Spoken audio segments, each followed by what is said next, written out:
Though it may sound like something out of a movie or a video game, Billionaires' Row is a real place. In Manhattan, around the southern end of Central Park on 57th Street, you'll find a series of super tall skyscrapers called Billionaires' Row. Each of these buildings are at least 300 meters or 1,000 feet tall, and each one boasts some of the most expensive living spaces in the world. Technically, all of these places are apartments, but realistically, these so-called apartments are way bigger than yours and far more luxurious than even most mansions. Billionaires' Row are where the super rich elite hang their head when hustling and bustling about one of the most important cities on the planet. So, who lives in Billionaires' Row? Nobody you personally know, that's virtually a guarantee, but you've at least heard of these people. For example, the founder of Dell Technologies, Michael Dell, resides on Billionaires' Row. In 2015, he paid roughly $100 million to live in the 157 tower, and by living there, we mean he bought out the entirety of the top 2 floors. It was, at the time, the most expensive residential purchase in New York City history. Michael Dell, by the way, is worth around $27 billion.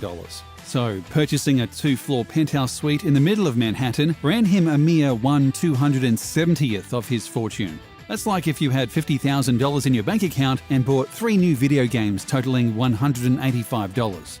Of course, Dell isn't the only billionaire who lives on Billionaires' Row. Up until recently, hedge fund oligarch Daniel Ock resided at 15 Central Park West before putting it on the market for $57.5 million. For that much money, you would be getting 4,739 square feet of pure luxury.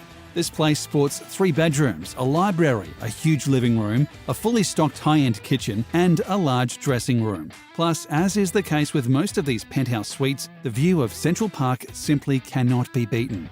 You're probably thinking that's an awful lot of money. Well, perhaps you should consider becoming an incredibly successful hedge fund manager. They seem to be raking in all the big bucks. In addition to Ock, another hedge fund manager named Bill Ackman led an investor group who forked over $91.5 million for a 13,554 square foot apartment back over at 157. This apartment features 6 bedrooms, 6 bathrooms, 2 half bathrooms, and a winter garden enclosed in 50 feet of glass. Does that sound intriguing? Well, you might be able to buy it.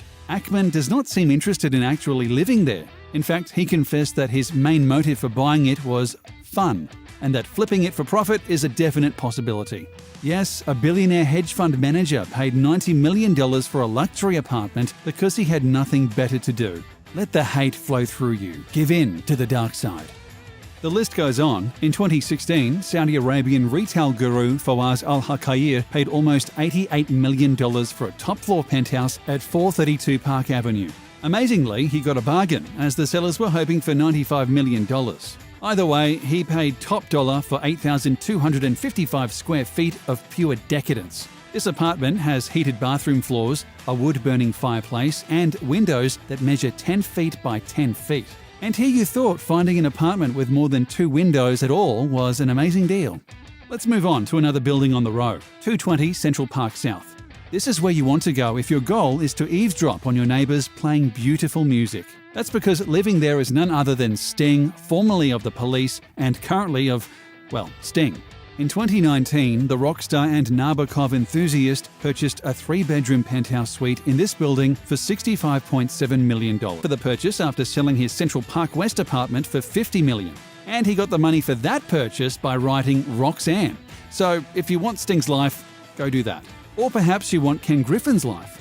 Yet another hedge fund manager, Griffin absolutely obliterated Michael Dell's purchasing record in January 2019. He moved into 220 Central Park South and bought out 3 entire floors in the process. This cost him an incredible $238 million, which is almost a risk considering he's only worth $12 billion. Go big or go home, apparently, or in this case, go to a smaller home. Details are scarce on what exactly is in Griffin's new home, but come on, it's 3 entire floors in one of the most prestigious and expensive buildings in Billionaires' Row. It's comfortable, to say the least. Let's jump back over to 15 Central Park West for a bit. In 2011, it was reported that a Russian fertilizer kingpin named Dmitry Rybolovlev paid $88 million for a penthouse there. Forbes later learned that the actual owner of the place was his daughter, Ekaterina. Yes, even if your father's business is, of all things, fertilizer, you might wind up on Billionaires' Row. Her 6,744 square foot penthouse features 4 bedrooms, 4 bathrooms, a library, 2 wet bars, and a gallery. Not bad for someone who only purchased it so she could have a place to crash when visiting New York City during her studies at a posh university that she wouldn't name because her family is more interested in a rich life than a public one. So after hearing all of this, perhaps you've decided you want to live on Billionaires' Row. Well, you better start saving your money now. Not every apartment in these towers cost $80, $100 or $230 million, but should you wish to move into a Billionaires' Row apartment, expect to shell out an average of $38.5 million. If you do manage to secure such cash, however, you will have plenty of options to choose from. Currently, roughly half of the apartments on Billionaires' Row are empty. This is probably because there really aren't that many super rich people in the world. Let's put it this way. They say your living expenses should cover no more than 1/3 of your income. Well, if it costs $38 million to live somewhere, it's best that you have a net worth of well over $100 million.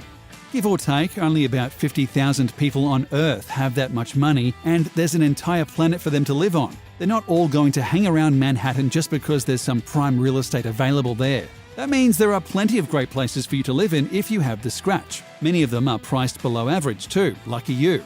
Let's take a quick look at some of them to whet your appetite when you become super rich and need to move on up to that deluxe apartment in the sky. This 6-bedroom, 6-bathroom suite is actually a steal, compared to other super expensive condos on Billionaires' Row anyway. For just under $20 million, you get all that room plus a 132-bottle wine fridge, 100 feet of glass overlooking Central Park, a 65-inch range complete with 6 burners, 2 ovens and a grill, and a private landing. After all, chances are good you'll travel to and from this place in a private helicopter. You high roller, you. Want to live near Michael Dell? Then fork over $27 million for this apartment at 157 Tower. Spending that much money earns you 3 bedrooms, 3.5 baths, and almost 4,200 square feet of living space. $120,000 a month seems like some awfully steep rent, but once you see the priceless Christina Watka art piece gracefully slide away to expose a state-of-the-art television set, you'll realize it's worth every penny. If you want to live on Billionaires' Row but don't need a whole lot of space, apartment 63N might be for you. This condo features 2 bedrooms, 2 bathrooms, and 1,435 square feet of living space. This includes ceilings stretching 107 feet high and a gourmet kitchen featuring customized cabinets and other furniture. All you need is a mere $9.7 million, and this humble abode is all yours. The prices just keep getting lower and lower. Here's a Billionaires' Row condo that will only cost you $3.9 million. You get quite a bit for that bit of pocket change too. Namely 3 bedrooms and 4 bathrooms spread out over 2,154 square feet. It comes fully furnished with access to a state-of-the-art gym and even a porter, like the one in Macbeth. That's right, if you thought porters only existed in Shakespearean Scotland, think again. They are also on Billionaires' Row. Let's wrap things up with perhaps the best bargain of all. You don't need to be a crazy rich millionaire to afford apartment A. Being a regular millionaire will work just fine. 3 bedrooms and 3 baths cover 1,800 square feet in this condo. The kitchen sports a huge pantry, the ceilings are super high, and Broadway is just minutes away. If this sounds great for you, we've got some great news. You don't even need to spend $2 million to move in here. The current asking price is a mere $1,999,000. You won't need to become a hedge fund guru or write Roxanne to make that kind of money. You can probably get away with simply being